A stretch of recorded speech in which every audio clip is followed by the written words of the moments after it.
Hey everyone, welcome back to our channel Financial Hub. In this video, I'll show you how to log into your GoodBudget account on your phone. It's super easy and super quick, so let's get started. First, open the GoodBudget app on your Android. If you're trying to sign up for GoodBudget account, then tap on Create New Household. For this video, we are trying to log in with our credentials, so tap Login. Now enter your registered email address and your password. If you cannot remember your password, simply tap on Forgot to retrieve it via email. Now tap Login.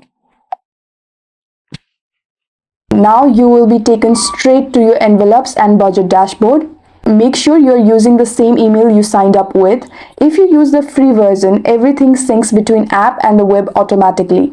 And yes, that's how you log into your GoodBudget account from your phone.